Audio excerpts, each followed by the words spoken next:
And welcome back to Frankly Speaking. I'm your host, Frank. Let's call this volume 22 of the Integralist Chronicles. Okay, guys, tonight, it's interesting how I had a conversation with a good friend of mine about work and work ethics and the way kind of we were brought up in a different time as, we're both now in our mid to late 50s and analyzing the world around us and how to best get ahead in a very diverse and ever evolving economy. And it's interesting because, I was telling a story of when I was a kid living in Los Angeles, California. And I met a young lady, a friend of mine once that lived across sort of the freeway down a few miles in Huntington Beach in Orange County. And if you know the cultural divide in Los Angeles and that divide with Orange County, you know that, um, you know, LA is more ethnically diverse and it's more union and it's more liberal, generally speaking. While you go across sort of into Orange County, it tends to be more conservative, right? And there's a real huge sort of divide culturally there between the two. But I remember being the byproduct of immigration and really going into Orange County in my youth. And I remember this vast difference between culture and society.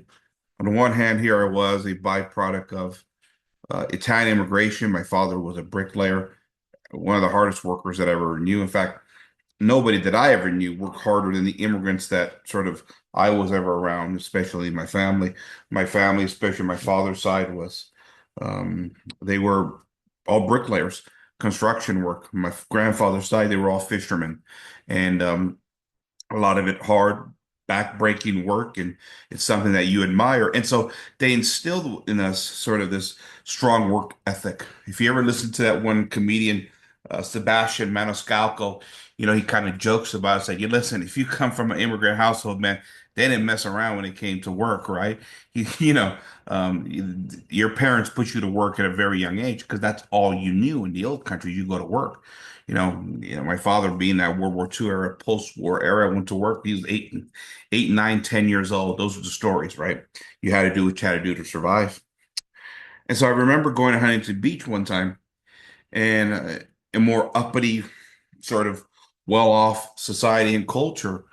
And I remember all these nice houses, beautiful neighborhoods, a lot of it safe from crime and drugs and all that stuff. Just Orange County is very nice, it's very beautiful, but these were different people.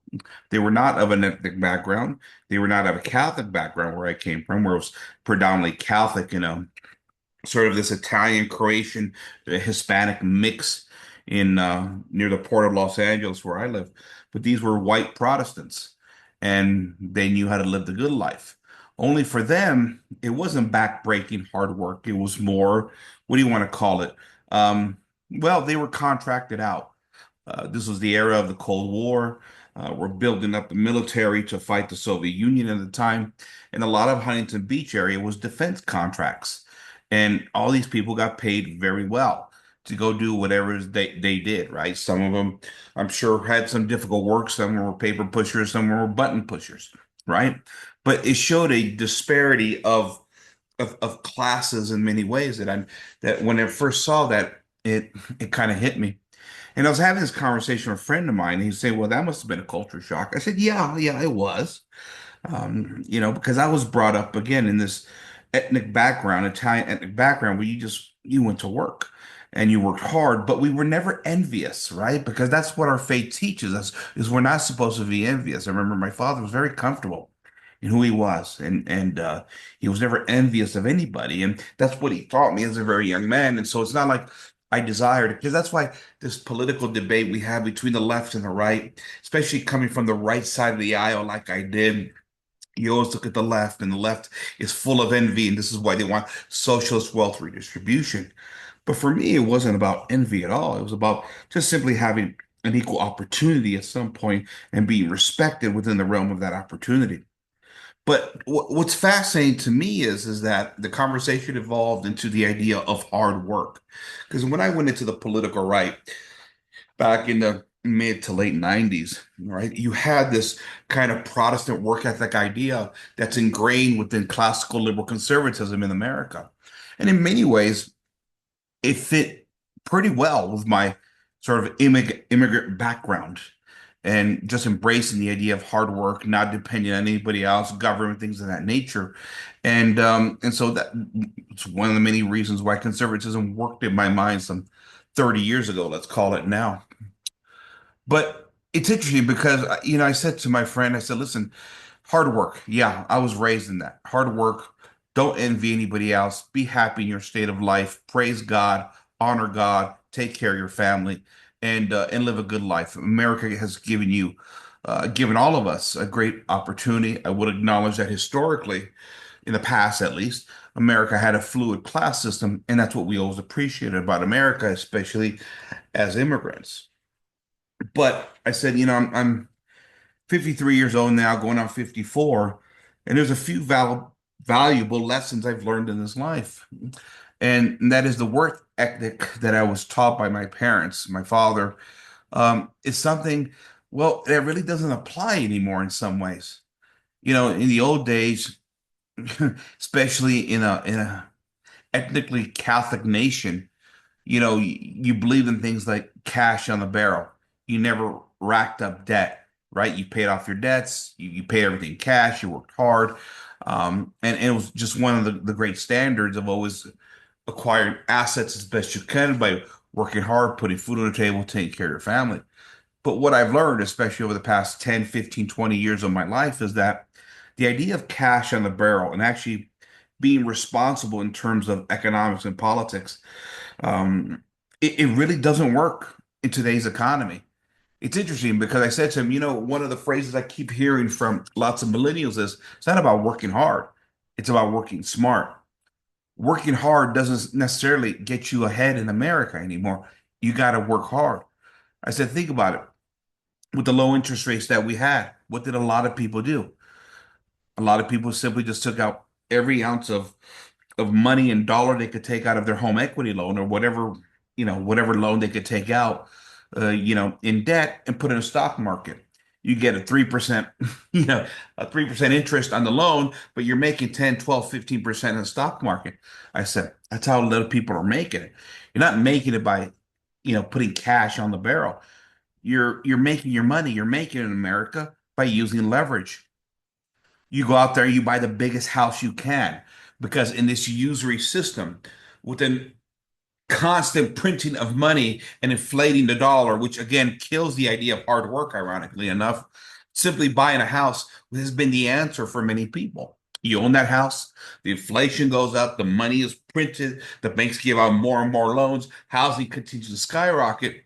And I've known many people that simply use the equity of that home to, again, cash out and use that to buy equity. So it comes this perpetual usury system of debt.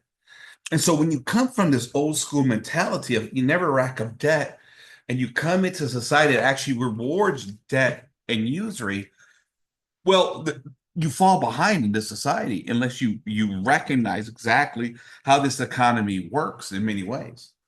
And I said, listen, as long as this government of ours is constantly printing money, the concept of hard work really doesn't apply anymore. Now, in some sense, we all have to work hard, right? Even when we're working smart.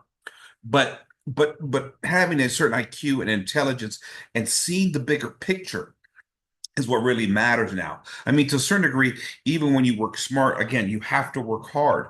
But simply doing a gratuitous work for 40 years, again, 40 hours a week, 8 hours a day, that kind of a gratuitous work is not something that's going to pay off in America long term. In fact, it will keep you poor.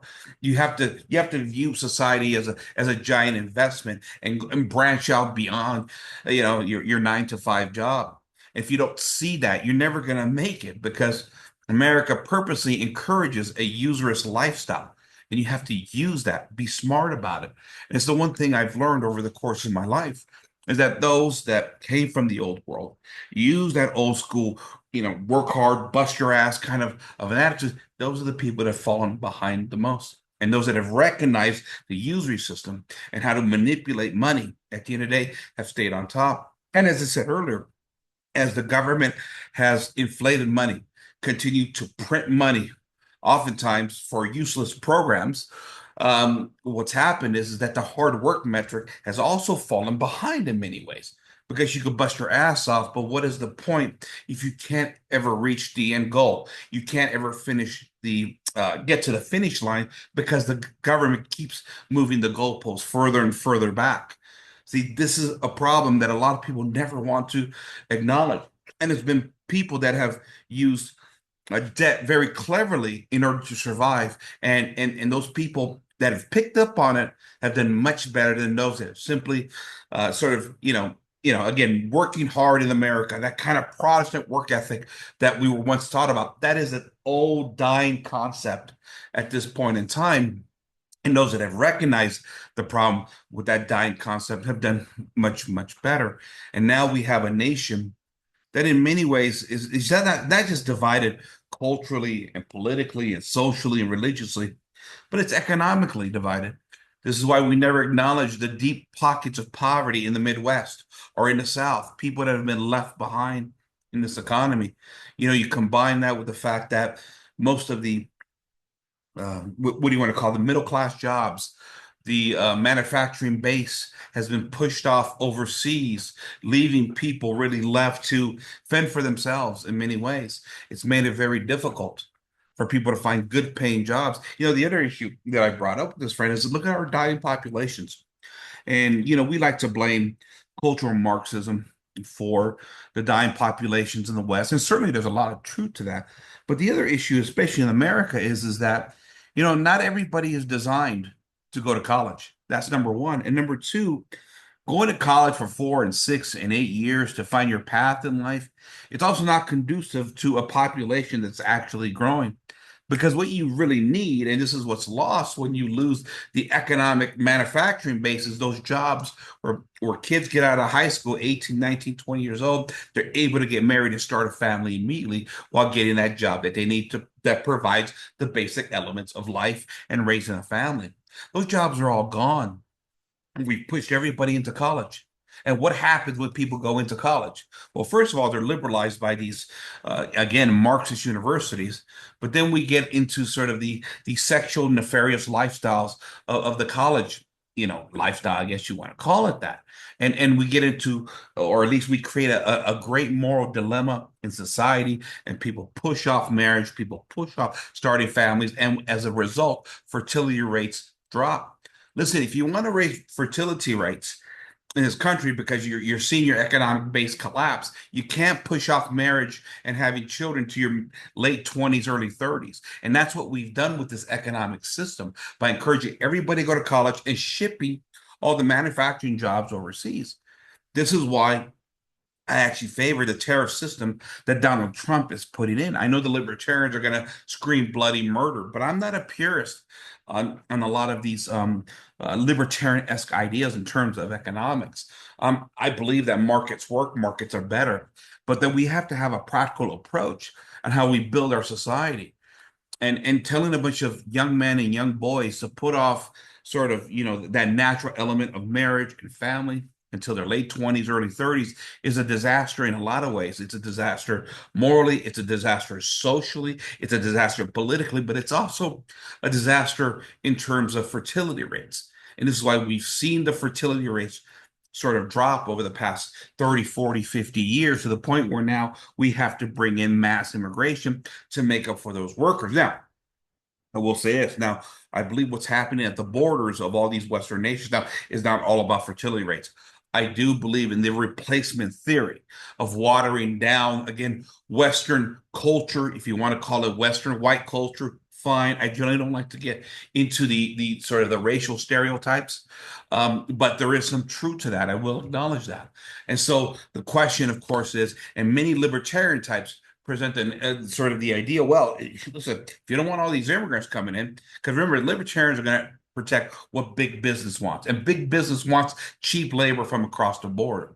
And so there's sort of moral judgment on the rest of society as well. If you don't want immigrants, start having kids. Yes, but the environment to have kids has been made very difficult for the average family and the average individual. So to simply say we'll start having more kids or I'll screw you, we're going to bring in immigrants, it's not a fair judgment because the first priority of a nation is simply to put policies in place that benefit society. The first of which is to promote families, to support families, to build families, to grow families. And these are policies, thanks to lots of leftist politics and liberal sort of policies that have kind of been ignored. In fact, they've done the opposite. They've discouraged a lot of the pro-family policies that we need, including sort of social condemnations of even getting married, right? Even starting families. Maybe you don't want a family. Maybe you're gay. Maybe you want to stay single. Maybe you don't want to get married till later. Maybe you never want kids. All these liberal social pressures that have been spearheaded by government, ironically enough. That's why, for example, when you see fertility rates dropping in a place like Italy, I have a lot of American friends who might say, "Ha ha, see you Italians, it's your fault that you're not having kids. So therefore you have to accept those immigrants because you need workers over there." Well, fine, but they've had very liberal governments that have discouraged against Italians having families. There's a reason why. It's not because everybody's a narcissist. It's because that economics does matter. And for my Catholic trad friends who are going to say, no, well, the reason why people aren't having kids is because women went into the workforce.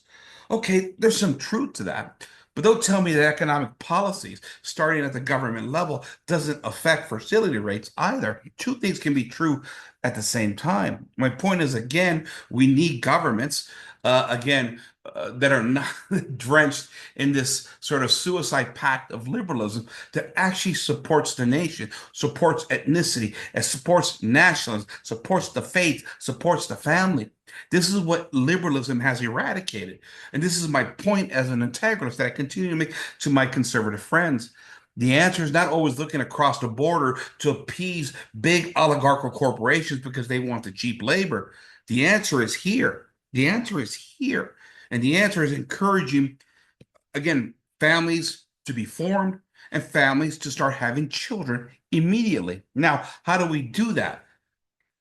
Obviously, cutting, government regulations, taxes, all that stuff is very important.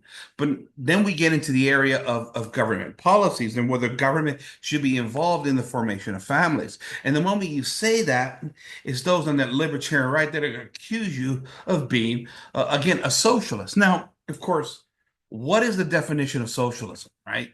Because the sort of the what is it? The von Mises, Rothbard kind of school of thought says any government interaction at all is a form of socialism.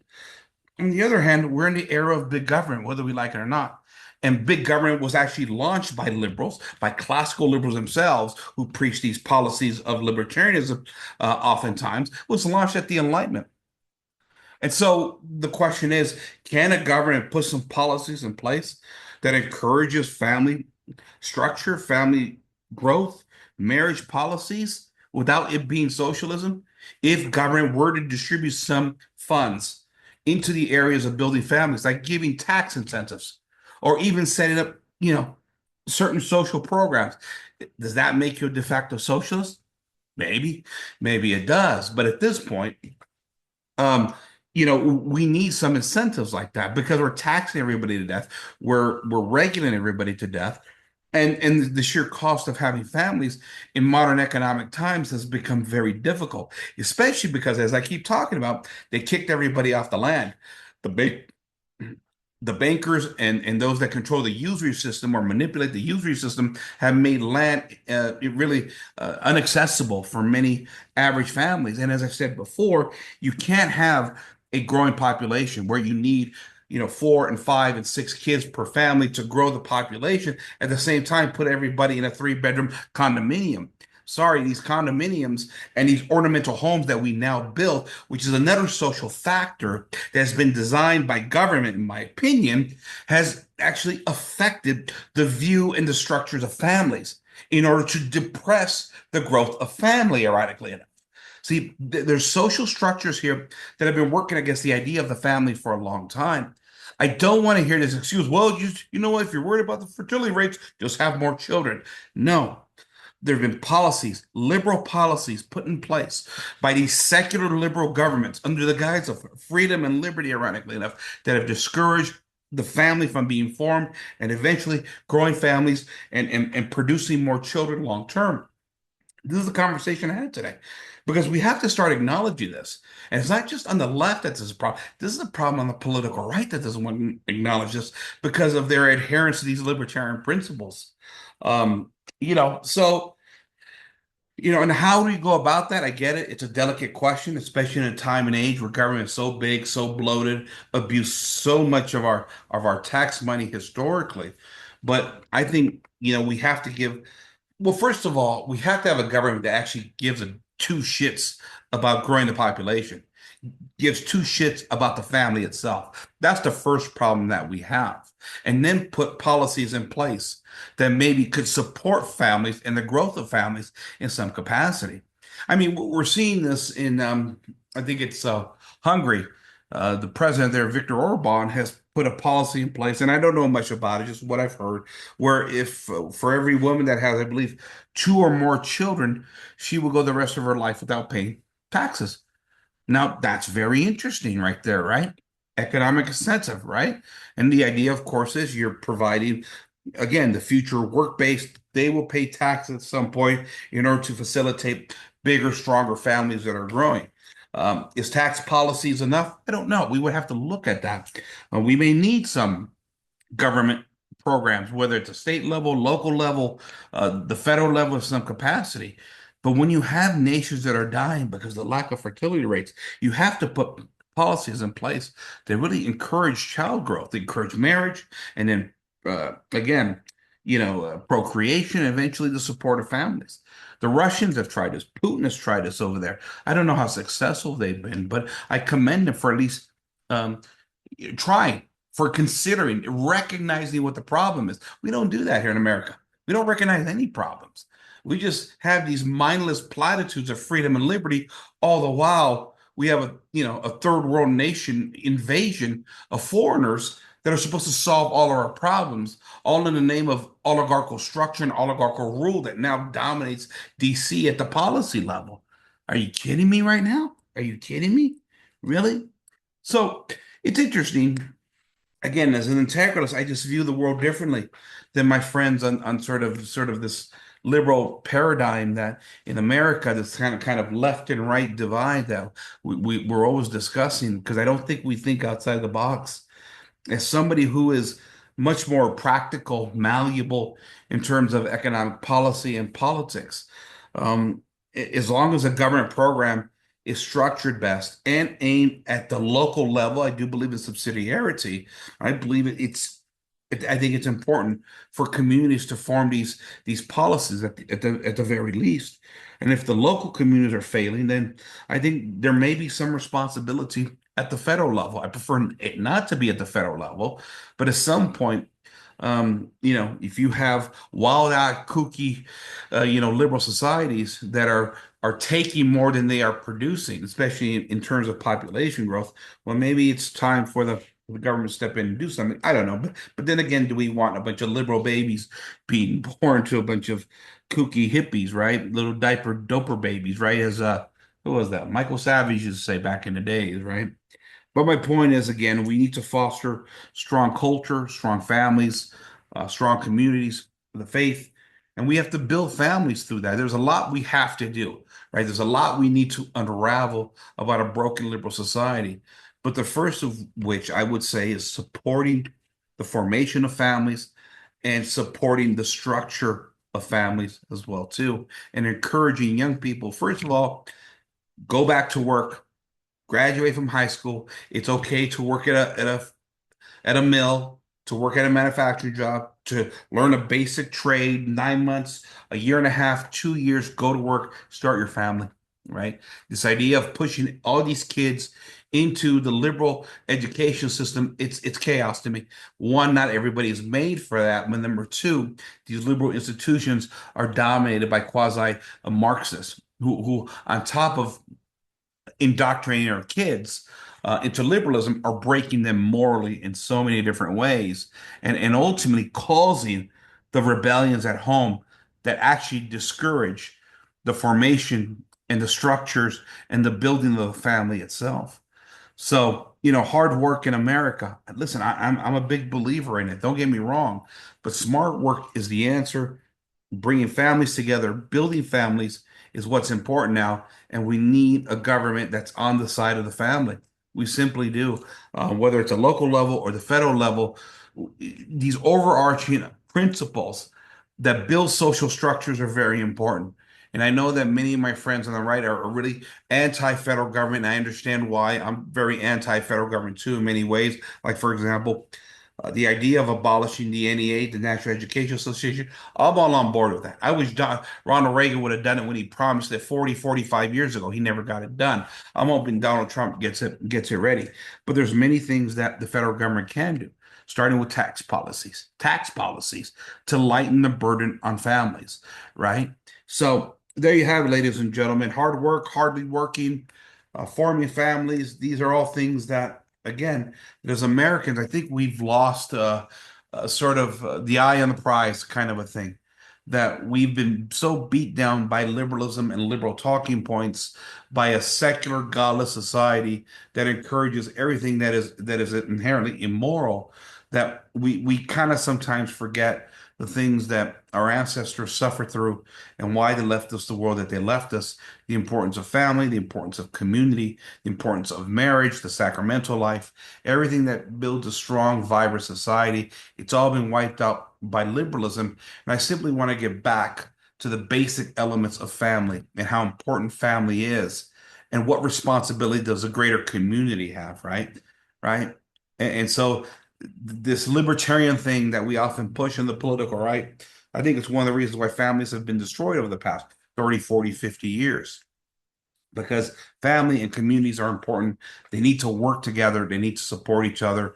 I know America is difficult with all of its religious indifferentism, but at the very least, I think we could agree that a support network for families is very important, and we need to foster that in America a little bit more. Okay, guys, volume 22 of the Integralist Chronicles. I want to thank you for joining me. This is Frank signing off, frankly speaking. Good night, everybody.